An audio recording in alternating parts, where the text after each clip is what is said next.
Hello everyone, welcome to my channel. मैं हूं मनोज शर्मा और आज की क्लास में हम करने जा रहे हैं कैश बुक को आगे कंटिन्यू। अभी तक इसके हम जो है 1 to 9 क्वेश्चन कर चुके हैं, जो कि हम टीएस ग्रेवाल टेक्स्ट बुक से कर रहे हैं, जिसका एडिशन है 2022। आज 10th और 11th दोनों क्वेश्चन को कंप्लीट कर लेंगे। पहले 10th क्वेश्चन को करते हैं। बहुत ही अच्छा क्वेश्चन है 10th। ये दोनों क्वेश्चन अच्छे हैं, ध्यान रखना। दोनों क्वेश्चन के अंदर क्या है, पहले 10th की बात बता देता हूँ। 10th में 2-3 ऐसी नई ट्रांजेक्शन आएगी जो आपको नई चीज़ सीखने को मिलेगी। एक तो इस क्वेश्चन में बैंक ओवरड्राफ्ट निकलेगा, जो अभी तक हमने देखा नहीं कि बैंक ओवरड्राफ्ट क्या है।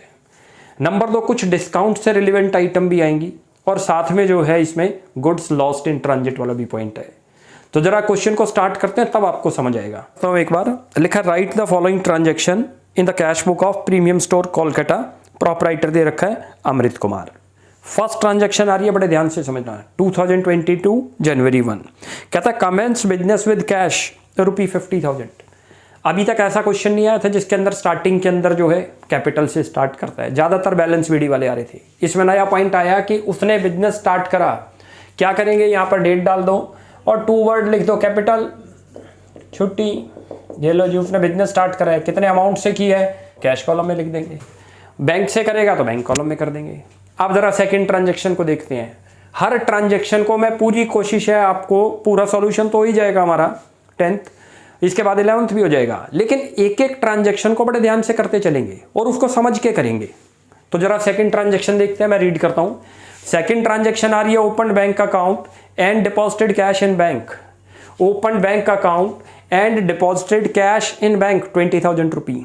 क्या किया, जरा ट्रांजैक्शन को समझो। कहता है ओपन बैंक अकाउंट, बैंक में अकाउंट ओपन किया, and deposited cash into bank, counter entry बन गई। ध्यान रखना कैसे बन गई। ये अपना बिजनेस में ब्रिंग नहीं कर रहा, कह रहा है जो हमने स्टार्ट करा होगा आउट ऑफ इट उसने कैश डिपॉजिट कर लिया। किस पर्पज के लिए कर दिया, बैंक में deposit, new bank account open के लिए। अल्टीमेट बैंक इंक्रीज हो गया और कैश डिक्रीज। तो ये काउंटर एंट्री बनेगी ये वाली 2 जनवरी। यहाँ करो, आप पहले लिख लो कौन से कॉलम में गया। 20,000 से आपने ओपन किया है तो 20,000 बैंक कॉलम में आएगा। आपका कैश डिक्रीज हो गया तो कैश कॉलम में लिखा जाएगा। पहले तो ये लिख देते हैं सी, ये काउंटर एंट्री हो गई, सॉरी, LF वाले कॉलम में सी लिखना है। अब ये पर्टिकुलर में आप यहाँ से देख के लिख दो। क्या बताया था आपको, जिस कॉलम में उसके अपोजिट वाला अकाउंट, यहाँ बाई बैंक अकाउंट। यहाँ तक क्लियर हुआ। अब जरा इधर चेक करो, ये बैंक कॉलम में है तो यहाँ 2 कैश कर दो। ये काउंटर एंट्री थी। हम जर्नल एंट्री भी पास करें तो ये बनती है bank account debit 2 cash, bank account debit 2 cash. ये देखो ये बन गई। और यदि आप चेक करो कैश क्रेडिट हो रहा है, नहीं, ये देखो कैश भी क्रेडिट हो रहा है, कैश कॉलम में जा रहा है। तो ऐसे जर्नल से भी हम पास कर सकते हैं, वरना सीधा अभी आप समझो काउंटर एंट्री दोनों साइड आएगी। जोन सा बैलेंस इंक्रीज हो रहा है कैश या बैंक का, उसमें लिख दो उस कॉलम में, और जोन सा डिक्रीज हो रहा है उधर लिख दो। जिस कॉलम में लिखते हो उसके अपोजिट अकाउंट लिख दो। अपोजिट का मतलब जो साथ वाला है। अब जरा आगे चलते हैं। नेक्स्ट ट्रांजेक्शन आ रही है, purchases goods in cash ₹5,000। Second कोई परचेजेज गुड्स इन कैश ₹5,000। 5,000 की परचेज करी, क्या इंपैक्ट हुआ होगा। जब गुड्स परचेज करते हैं, अपने आप को बिजनेसमैन मान के चलना, तब बड़े आराम से समझ आ जाएगा। If you are purchasing the goods, तो गुड्स तो आ जाएगी, कैश चला जाएगा। तो मैंने आपको बताया ये वाली साइड कौन सी है, हमारी क्रेडिट जाने वाली, जिसमें मनी जाएगी, चाहे वो कैश की फॉर्म में जाए या बैंक में से जाए। आने वाली रिसिप्ट वाली साइड ही है, चाहे कैश में पैसा आ जाए चाहे बैंक में आ जाए। तो अब आप यहाँ लिख दो 2 जनवरी में बाई परचेजेज, ये लिख दो। कितना अमाउंट था, 5,000 लिख देंगे। नेक्स्ट ट्रांजैक्शन चलते हैं जी। अब यहाँ तक तो क्लियर हुआ। अब थर्ड आ रही है आपके पास, कहता है पेड वेजेज। अगेन वही काम हुआ। फोर्थ को आ रही है, पेड वेजेज में क्या इम्पैक्ट हुआ होगा। हमने पेड किया, पेड का मतलब ये होता है कि कैश जाना, पैसा जाना। इधर आएगा बाई वेजेज, क्योंकि एक्सपेंस किया आपने। वेजेज मनी जा रही है हमारी, इसलिए इधर लिख रहे हैं 500। अब आगे चलते हैं। Next transaction, cash sales ₹2,000। अब आपने कैश सेल करा है, सेल करने से क्या हुआ होगा, स्टॉक तो चला गया और कैश आ गया। तो किधर आया है, आने वाली साइड ये बताइए आपको। यहाँ लिख दो 6 जनवरी। ये आप सब में जनवरी लिख देना, मैं डेट लिख रहा हूँ। टू सेल्स अकाउंट, कैश में हुई है तो कैश कॉलम में लिख देंगे, ये लो। अब नेक्स्ट ट्रांजेक्शन 6th को ही आ रही है, purchases goods for cash. Cash sales ₹2,000 है। अब अगली आ रही है 6th को ही, परचेजेज गुड्स इन कैश। आप कैश परचेज कर रहे हो 6,000 की, परचेज कर रहे हो तो किधर जाएगी, ये रही बाई परचेज। 6,000 कैश कॉलम, क्योंकि कैश में परचेज हुई है। जिधर से परचेज है, कैश में से दिया है तो कैश में माइनस, और बैंक से दिया होगा तो बैंक में से माइनस। अब नेक्स्ट ट्रांजेक्शन देखते हैं। नेक्स्ट ट्रांजेक्शन जो है ना, बहुत ध्यान से समझना, बड़ी अच्छी ट्रांजेक्शन है और जिनमें मिस्टेक होने के चांसेज हैं। बोलता है sold goods of ₹4,000, we are selling the goods of ₹4,000। Point पे जाना। आगे बोलता है and payment received by cheque, और पेमेंट आपके पास चेक के थ्रू आ गई। नेक्स्ट पॉइंट है which is deposited in to bank, जो कि बैंक में डिपॉजिट कर दिया। साथ में अलाउड कैश डिस्काउंट ₹400। अब यहाँ पर क्या पॉइंट है? पॉइंट यहाँ ये है कि ये जो 4,000 है, हम 4,000 से एंट्री करें या 36 से। कई बार स्टूडेंट क्या करता है, कोई तो 36 से करता है, कोई 4,000 से करता है। आप ये देखो, चेक आपको 4 का मिला है या सेल आपने 4 की करी है। यहाँ पर गुड सोल्ड करा है 4,000 का। गुड सोल्ड का मतलब होता है कि इतने का बेचा है, पैसा कितना आएगा वो बाद में पता चलेगा। हमने डिस्काउंट अलाउ करा तो कम आएगा, तो 3600 आएगा, ध्यान रखना।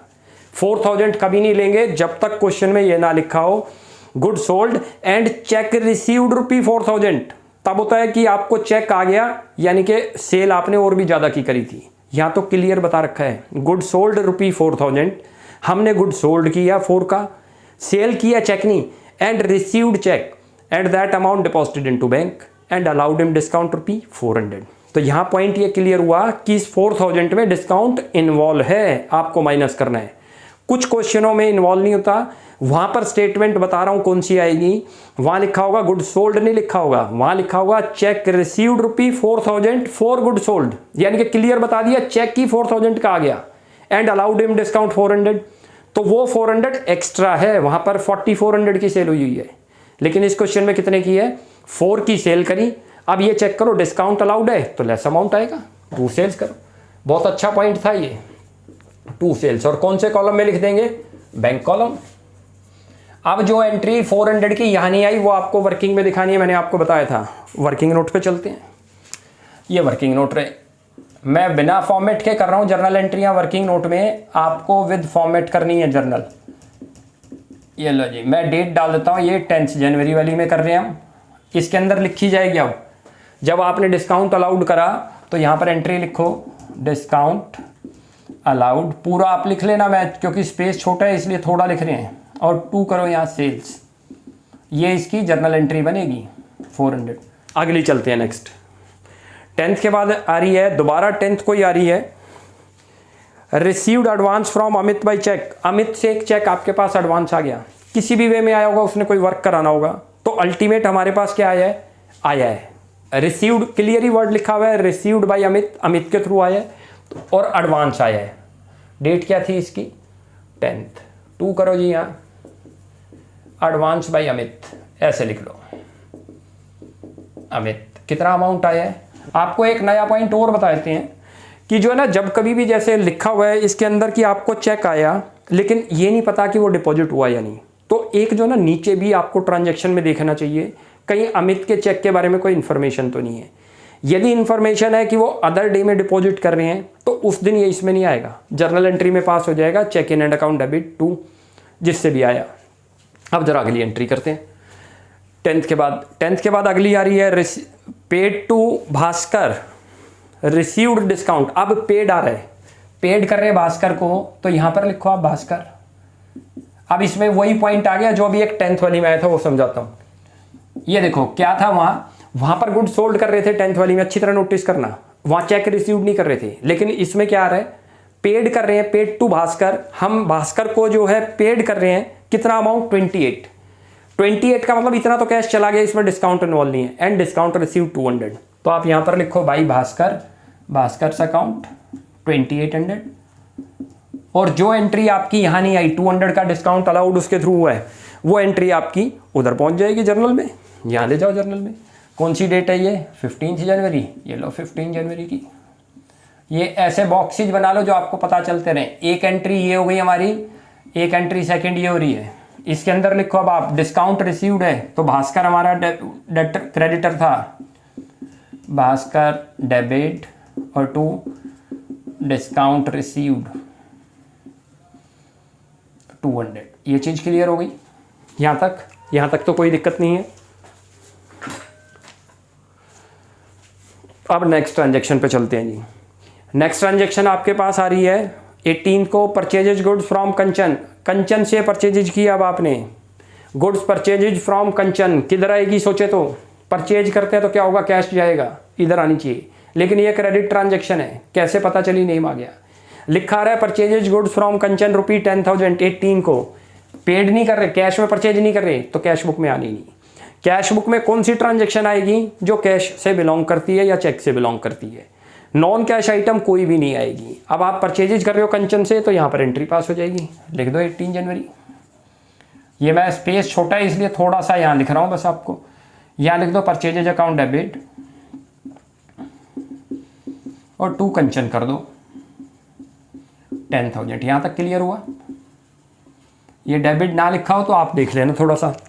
चलो ये 18 जनवरी की थी। नेक्स्ट चलते हैं। अब नेक्स्ट ट्रांजैक्शन बड़ी अच्छी आ रही है दोबारा 18 के बाद।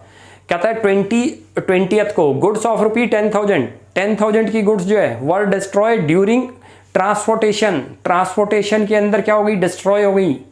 ट्रांसपोर्ट कंपनी एडमिटेड ए क्लेम, ट्रांसपोर्ट कंपनी ने क्लेम भी एडमिट कर दिया, यानी कि हमारी गुड्स जो है डिस्ट्रॉय हो गई ऑन द वे, एक्सीडेंट से जो है डिस्ट्रॉय हुई, लेकिन क्योंकि वो इंश्योर्ड हो गई तो इंश्योरेंस कंपनी ने, हमने उसको क्लेम भी एडमिट एक्सेप्ट कर लिया। और नेक्स्ट वाली ट्रांजैक्शन में लिखा है कि उन्होंने हमारा क्लेम भी पे कर दिया थ्रू चेक। तो पहले जो ये थी नॉन कैश बन गई लॉस वाली, इसकी एंट्री आपको यहाँ दिखानी होगी। देखो एंट्री क्या दिखाएंगे, 20 जनवरी को मैं डेट डाल देता हूँ, थोड़ा सा अलग से हो जाएगी। यहाँ लिखो जी, सबसे पहले लॉस बाय एक्सीडेंट लिखो, लॉस बाय एक्सीडेंट या लॉस इन ट्रांजिट भी लिखते हैं, लॉस इन ट्रांजिट, वो भी वर्ड लिख देता हूँ यहाँ, लॉस इन ट्रांजिट। और टू करो परचेजेज, पहली एंट्री तो ये 10,000 रुपये। ये चीज़ क्लियर हुई।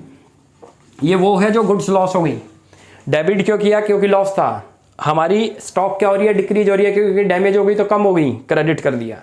इसी के अंदर 20th को एक एंट्री ये पास करनी है और सेकंड भी पास करनी है। उन्होंने एडमिट, हमने उनको क्लेम के लिए अप्लाई किया, उन्होंने एक्सेप्ट कर लिया हमारा क्लेम को। अब यहाँ पर एक एंट्री और आपको पास करनी पड़ेगी, insurance company account debit, insurance company account debit to loss by accident,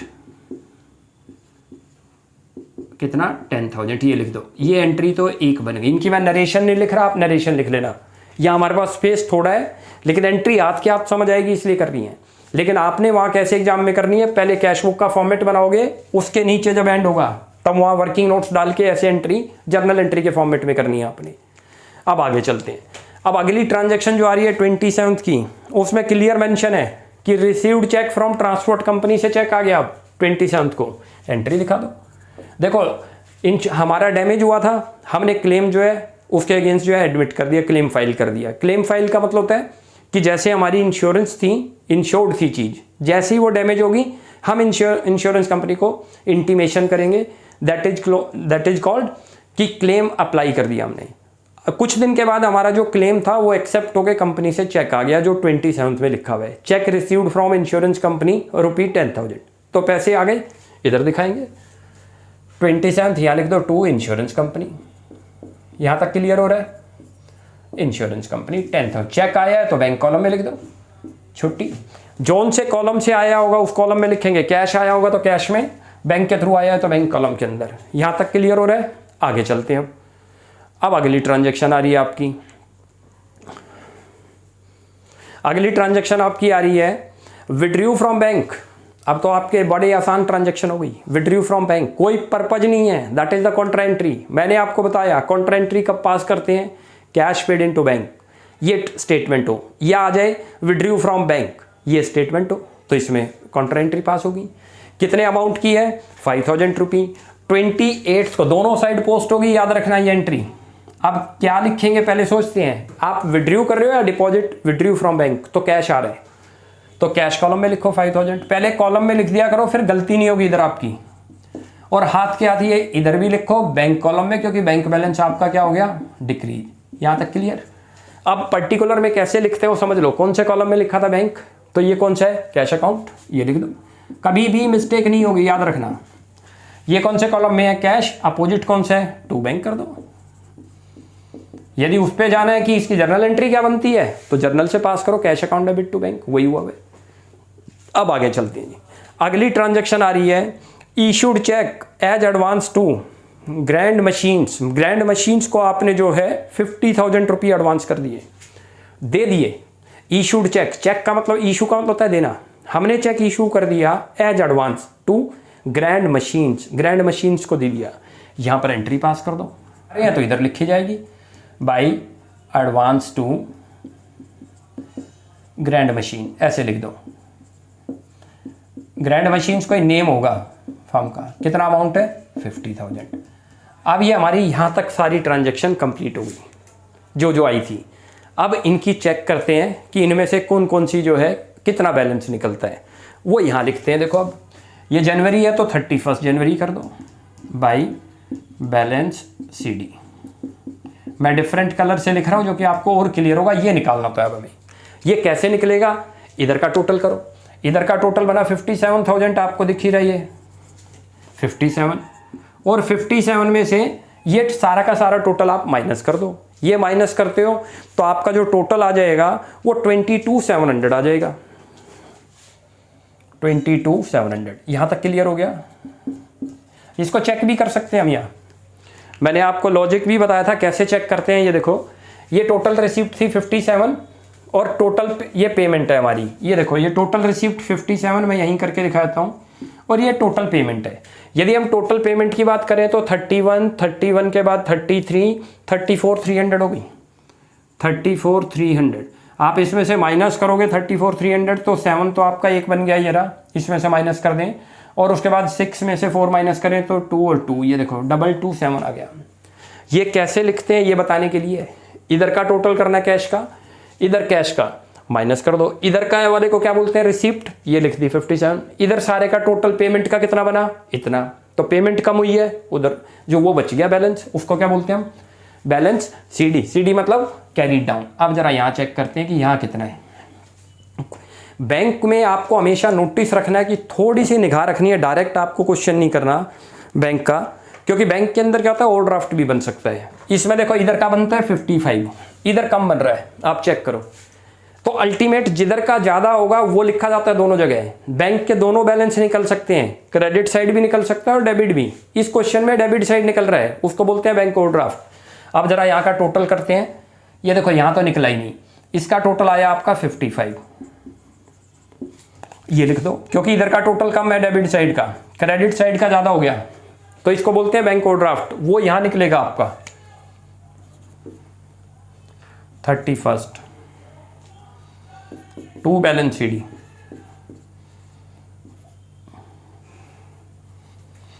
to balance CD, ये निकल गया। और ब्रैकेट में आप लिख लो इसके बैंक ओवरड्राफ्ट, ये बता देता हूँ, बैंक ओवरड्राफ्ट, ये रहा जी, ये बैंक ओवरड्राफ्ट निकला है। अब निकला कितना ये माइनस कर देंगे, ये जो इसके अंदर से आप करोगे वो जब आप माइनस करोगे 15,400 आ जाएगा। ये हमारा बैलेंस निकला है। ये चीज़ ध्यान रखेगी, यही हमारा आंसर है। ये टोटल करा हमने, टोटल बनता है 39,600, इसमें से 39,600 हटा देंगे तो 15,400 आ जाएगा। आप माइनस कर लेना। अब इसको आगे फॉरवर्ड करो। ये 1 जनवरी थी तो 1 फेब बनाओ, 1 फेब टू बैलेंस BD करो, टू बैलेंस इधर BD करते हैं। जितना अमाउंट आया, कितना आया था 22,700, लिख दो 22,700।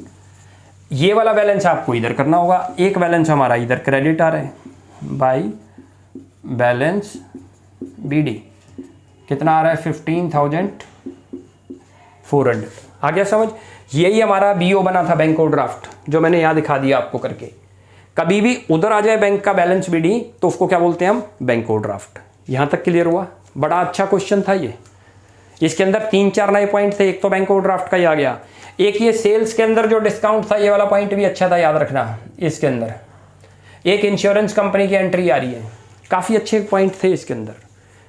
आप इसका स्क्रीनशॉट लें, फिर नया शुरू करते हैं 11th क्वेश्चन। चलो जी 11th क्वेश्चन को स्टार्ट करते हैं। अब मैं एक बार क्वेश्चन को रीड करता हूँ। देखो लिखा है, enter the following transaction in 2 column cash book of Gaurav Delhi. Gaurav की जो है ट्रांजैक्शन दे रखी है और उसकी हमें कैश बुक प्रिपेयर करनी है। अब 1 अप्रैल को देखते हैं 1 अप्रैल को क्या हुआ। देखो 2 बैलेंस हमें दे रखे, बड़े ध्यान से करना इसको। एक बैलेंस दे रखा है ओपनिंग कैश बैलेंस, तो सबसे पहले तो आप यहाँ लिख दो ये अप्रैल। ये अप्रैल मैं एक बार लिख दूंगा, आपने हर जगह लिखना है। यहाँ लिखो बैलेंस बीडी, बैलेंस बीडी जो जर्नली है, क्योंकि बिजनेस स्टार्ट नहीं, बैलेंस दे रखा है ओपनिंग कैश बैलेंस, तो कैश बैलेंस लिखते हैं। उसका कैश बैलेंस दे रखा है 1 लाख रुपये, 1 लाख रुपये लिख दो इसके अंदर। अब जरा आगे चलते हैं।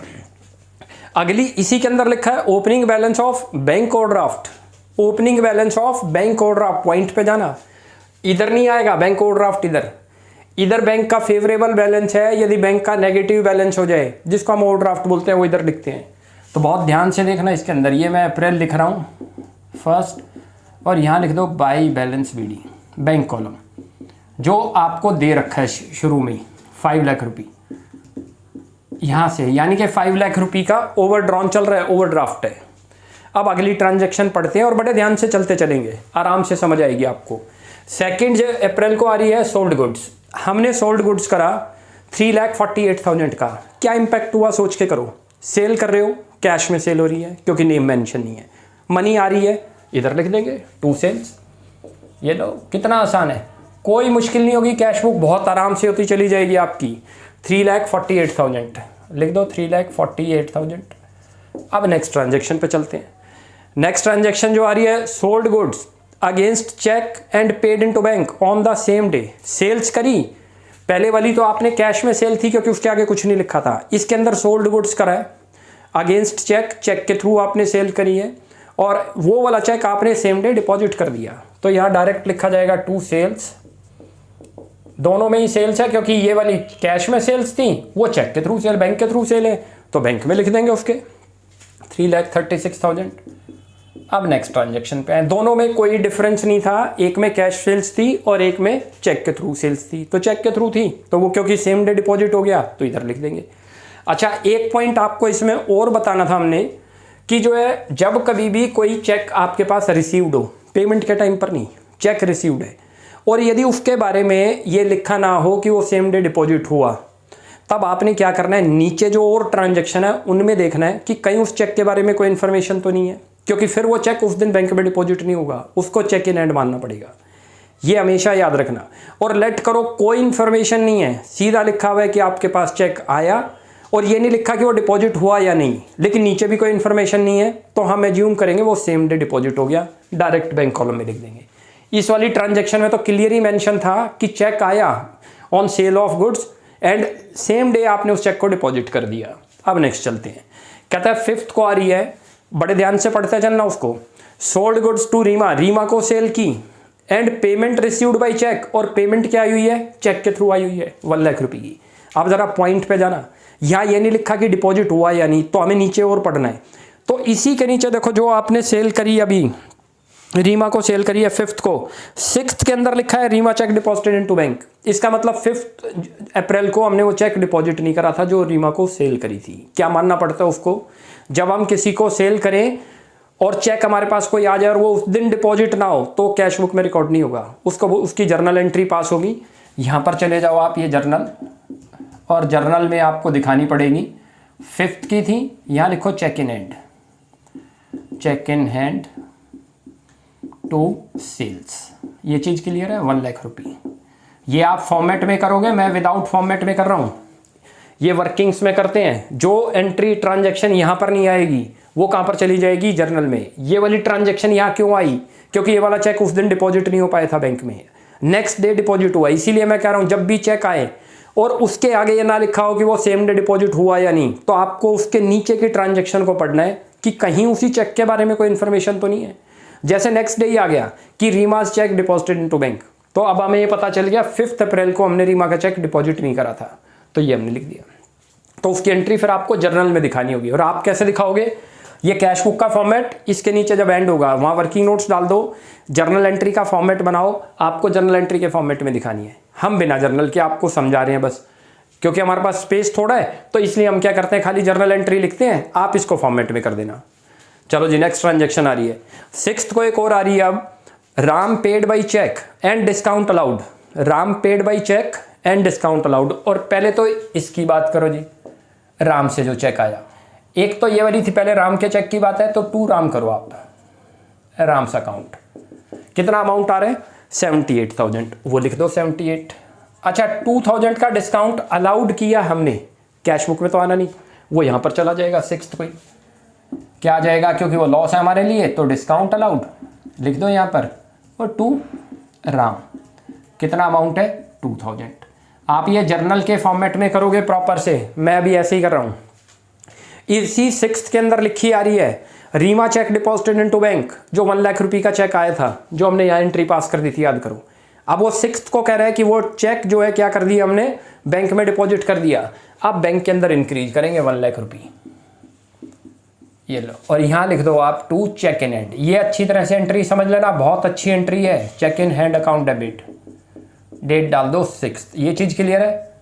जो नॉन कैश ट्रांजेक्शन बन जाएंगी, कौन कौन सी बनती हैं, credit sale, credit purchases, discount allowed, discount received, outstanding expenses, ये सब क्या बनती है हमारी बेसिकली नॉन कैश आइटम, या ना तो इनका लिंक कैश से और ना बैंक से, ये जर्नल में चली जाएंगी। ऐसी चेक की अच्छी तरह से याद रखोगे, क्योंकि चेक वाली एक एंट्री आनी है कैश बुक में। चेक आएगा आपके पास, रिसीव्ड होगा और वो अदर डे में डिपॉजिट होगा, तो पहले उसको चेक इन हैंड मानना पड़ेगा, और उसके बाद फिर डिपॉजिट करेंगे यहाँ पर चेक इन हैंड, जिस डेट पे डिपॉजिट कर रहे हैं। अब नेक्स्ट ट्रांजेक्शन पे चलते हैं जी। नेक्स्ट ट्रांजेक्शन 7th को आ रही है, bought goods from Rahul, Rahul से परचेज किया, पेड हिम बाई चेक, और चेक के थ्रू हमने राहुल को पेमेंट कर दी। तो राहुल से तो कोई लिंक है ही नहीं हमारा, हमने राहुल से परचेजेज किया और हमने पेमेंट उसको कैसे कर दी है, चेक के थ्रू पेमेंट कर दी 44,800। तो अल्टीमेट परचेजेज कर रहे हैं हम, तो परचेजेज की एंट्री पास कर देंगे 44,800, because we are sending the cheque to Rahul. Rahul को चेक हम जो है क्या कर रहे हैं, सेंडिंग कर रहे हैं, दे रहे हैं राहुल को चेक 44,800 का। आगे चलते हैं जी। 7th के बाद नेक्स्ट ट्रांजेक्शन आ रही है, salary paid to staff by cheque. Salary paid करी अब आपने, स्टाफ सैलरी पेड करोगे तो अल्टीमेट मनी जाएगी, मनी जाएगी तो इधर कैश के थ्रू है तो कैश कॉलम, चेक के थ्रू है तो बैंक कॉलम के अंदर। जितने की पे करी वो लिख दो बाई सैलरी। कोई मुश्किल नहीं आने देंगे, बड़े आराम से आपको कराते चले जाएंगे। 2,20,000 because we are paying through cheque. यदि कैश करते तो हम इसको कैश कॉलम में लिखते। अब नेक्स्ट ट्रांजेक्शन आपके सामने आ रही है 10th, deposited into bank, bank में डिपॉजिट करा, कॉन्ट्रा एंट्री हो गई। कॉन्ट्रा एंट्री 2 ही केस में बनती है, कैश विड्रू फ्रॉम बैंक या डिपॉजिटेड इनटू बैंक। अब ये डिपॉजिटेड इनटू बैंक है तो क्या इंपैक्ट हुआ होगा, बैंक का बैलेंस तो इंक्रीज और कैश बैलेंस डिक्रीज। ये कॉन्ट्रा एंट्री है जो दोनों साइड आएगी, ये याद रखना, और ऐसी ट्रांजेक्शन जरूर आएगी। 10th, हमने डिपॉजिट किया बैंक में तो बैंक बैलेंस तो इंक्रीज हो गया, पहले अमाउंट वाले कॉलम में लिख दो आप, और इधर से भी लिख दो क्योंकि दोनों साइड आनी है अमाउंट वाले कॉलम में। साथ में सी करो आप, C for contra entry, date डाल दो 10th, और अब यहाँ जोन से कॉलम में लिखा है कैश में लिखा है तो यहाँ पर क्या लिखोगे, बैंक अकाउंट।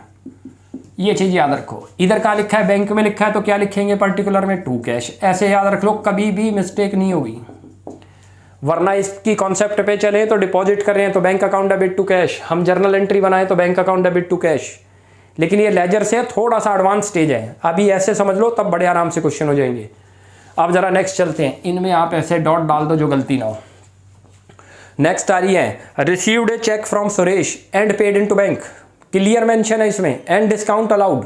सुरेश से एक चेक आया आपके पास, कितने का आया, 1,28,000 का, और आपने उसको 1,500 का डिस्काउंट अलाउड कर दिया। तो पहले तो आप इसकी एंट्री पास करो यहाँ पर 11th टू सुरेश, चेक जो आया सुरेश अकाउंट, चलो जी Suresh and deposited into bank, इसमें क्लियर था तो सोचने की कोई ज़रूरत नहीं थी आपको कि इसको चेक इन हैंड बनाए या ना। चेक इन हैंड कब बनता है, जब वो चेक उस दिन डिपॉजिट ना हो, अदर डे में डिपॉजिट हो। अब इस क्वेश्चन में इस वाली ट्रांजेक्शन में एक पॉइंट और आ गया, एंड डिस्काउंट अलाउड, और हमने उसको 1,500 का डिस्काउंट अलाउड कर दिया। अब वो डिस्काउंट अलाउड की एंट्री करते हैं, ये 11th है, हमारे लिए लॉस है डिस्काउंट अलाउड, तो डिस्काउंट अलाउड टू सुरेश, हमारा डेटर था इसलिए क्रेडिट डिक्रीज हो रहा है तो क्रेडिट कर रहे हैं, और ये एक्सपेंस इंक्रीज हो रहे हैं डेबिट कर रहे हैं। जर्नल भी ऐसे पास हो जाएगी आपसे। अब नेक्स्ट चलते हैं, नेक्स्ट आ रही है, received from R Kumar cheque, cheque आया आपके पास 187,500 का, for settlement of his account 195, बड़ी अच्छी एंट्री है 15th की। कहता है एक आपके पास एक चेक आया फ्रॉम आर कुमार 1,87,500 का, in full settlement of his रुपये दे रखा है 195, देने उसने 195 थे, लेकिन आपकी फुल सेटलमेंट हो गई। कितने का चेक आ रहा है? 187,500। पहले तो उसकी एंट्री पास करते हैं, 1,87,500 और 2 यहाँ लिख दो आर कुमार। ये चीज़ क्लियर है? इस चेक के बारे में भी कोई डिटेल नहीं है क्वेश्चन में, तो सेम डे डिपॉजिट हो गया। अच्छा, ये मैं कॉलम में डेट लिख रहा हूँ, आपने सब में अप्रैल लिखना है। हमारे पास छोटा कॉलम हो गया इसलिए हम डेट लिखते जा रहे हैं बस। अब जरा इसकी जो आपको एंट्री बनानी पड़ेगी, चेक आया तो अल्टीमेट हमने डिस्काउंट अलाउड करा है। कितने का करा है? देखो 195 होना था, देना था, फुल सेटलमेंट हो गई, यानी कि हमारी जो आपस में उस पर सेटलमेंट हो गई 187,500 की। कितना डिस्काउंट अलाउड हो गया? 7,500। यहाँ उसकी एंट्री पास करो, डिस्काउंट अलाउड 7,500 और 2 आर कुमार। ये अच्छी तरह से समझ लेना, जो एंट्रियाँ वहाँ नहीं आनी वो कहाँ पर लिखनी होगी आपको? जर्नल में, और प्रॉपर जर्नल के फॉर्मेट में है। मैं विदाउट फॉर्मेट में लिख रहा हूँ और विद नरेशन भी लिखनी है, अभी याद रखना। तो आपने इसके नीचे जर्नल का फॉर्मेट बनाना है, वहाँ ये एंट्री पास करनी है। अब जरा आगे चलते हैं, ये भी समझ लो ये 175 कहाँ से आया, 195 ये एक्सप्लेन भी कर देते हैं, और 187 का चेक दे दिया उसने फुल सेटलमेंट में। इनके बीच का डिफरेंस है ये, that is loss for you, तो वो लिख दिया। अब जरा आगे चलते हैं जी। 15 के बाद आगे आ रही है paid wages in cash 30,000 by wages, paid wages, wages account 30,000, जितने का दिया आपने वो लिख दो, 18 जो डेट थी आपकी। नेक्स्ट 20 को आ रहा है बैंक चार्जेज, बहुत आसान है, अमाउंट लिख दो भाई, बैंक चार्जेज जितने के अमाउंट है, bank charges account, bank charges आपके 5,000।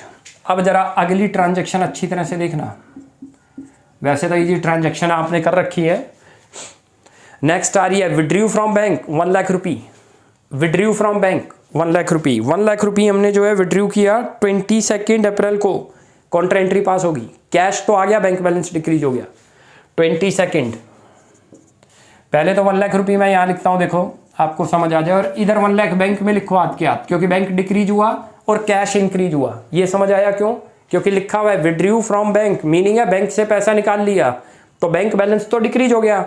ये इधर वाली साइड कौन सी है? डिक्रीज वाली। चाहे वो इधर जो भी लिखते हैं, चाहे कैश में लिखे चाहे बैंक में, दोनों डिक्रीज है, इधर दोनों इंक्रीज वाले कॉलम है। अब इसमें सी लिखो क्योंकि ये कॉन्ट्रा एंट्री थी, और 2 करो जी आप यहाँ पर, कौन से कॉलम में है? तो उसके अपोजिट बैंक अकाउंट। ये समझ आ गया। ये कौन से कॉलम में है? बैंक में, तो इसके अपोजिट ही है, पर्टिकुलर में लिख दो बाई कैश अकाउंट। वैसे जर्नल से लेजर बनाएंगे तब बड़े आराम से हो जाएगा। और 22। अब जरा नेक्स्ट इसी के अंदर आ रही है 22 कोई कहता है यहाँ पर जो है withdrew from bank for personal use 120, same day, clear mention हो गया ड्राइंग्स, कॉन्ट्रा नहीं बनती। कॉन्ट्रा कब बनती है? 2 ही केस में, कैश पेड इनटू बैंक या कैश विड्रू फ्रॉम बैंक। यहाँ पर पास करो अब आप ड्राइंग्स, ये लो जी लिख दो ड्राइंग्स। कितना अमाउंट है? 1 लाख, ये 22 आपकी अमाउंट आ रही है, और ड्राइंग्स के 1,20,000। आगे चलो, अब नेक्स्ट ट्रांजैक्शन आ रही है 22 के बाद। 22 के बाद आ रही है 25 को, बड़ी statement, paid electricity bill by cheque, cheque के थ्रू इलेक्ट्रिसिटी बिल पे हुआ है, तो 31,500 का बिल पे हुआ, और क्योंकि पैसे चले गए तो यहाँ पर लिख दो बाई इलेक्ट्रिसिटी बिल अकाउंट। ये क्लियर हो गया? हमने बिल की पेमेंट करी, इलेक्ट्रिसिटी बिल की, तो मनी हमारी जेब से जा रही है तो इधर लिखी जाएगी, मनी आएगी तो इधर लिखी जाएगी, याद रख लो। चाहे वो कैश में आए तो कैश कॉलम में, बैंक के थ्रू आएगी चेक के थ्रू तो इसमें। अब जरा नेक्स्ट पढ़ते हैं। नेक्स्ट आपके सामने आ रही है issued a cheque to Sudha as advance for purchase of house for Gaurav, Gaurav के लिए। देखो कोई भी कभी भी ऑनर के लिए आ जाए, किसकी बुक बन रही है? देखो ऊपर लिखा हुआ है गौरव, गौरव से रिलेटेड कोई भी एक्सपेंस हो जाएगा, it will be converted into drawings. याद रखना, चाहे किसी भी चीज़ का, चाहे उसका मेडिकल का बिल भरो, चाहे उसके लिए कोई परचेज करो, यहाँ पर हमने कोई एडवांस पेमेंट करी है इस स्टेटमेंट में, और किस काम के लिए कर रखी है? गौरव के हाउस के लिए। हमें मतलब नहीं है बिजनेस को, बिजनेस तो इसको क्या ट्रीट करेगा? ड्राइंग्स। ये अच्छी तरह से समझ लेना, बहुत अच्छी ट्रांजैक्शन है ये। जब कभी भी बिजनेसमैन से रिलेवेंट कोई भी एक्सपेंस आ जाए, उसका पर्सनल, उसका नेम आ जाए कि उसके लिए, बिजनेस के लिए एक्सपेंस करते हैं तो इसमें आ जाएंगे, लेकिन पर्सनल आपने बिजनेस ऑनर के लिए कर दिया तो वो फिर ड्राइंग्स में कन्वर्ट हो जाएगा। और यहाँ पर हम ड्राइंग्स लिख देंगे। कितना अमाउंट है? 2 लाख रुपये। ये 25th की थी आपकी, 2 लाख रुपये। चलो जी, यहाँ तक क्लियर हुआ। अब ज़रा आगे चलते हैं, क्योंकि इसकी पेमेंट हमने चेक के थ्रू कर रखी थी तो चेक कर दिया जी। अब अगली आ रही है, लास्ट ट्रांजैक्शन है 30th की। Bank collected interest on investment. Bank ने कलेक्ट किया इंटरेस्ट ऑन इन्वेस्टमेंट। इन्वेस्टमेंट पे ही चले जाओ। इन्वेस्टमेंट का मतलब हमने इन्वेस्ट कर रखा है कहीं, वहाँ से क्या मिलता है? Return, it is income.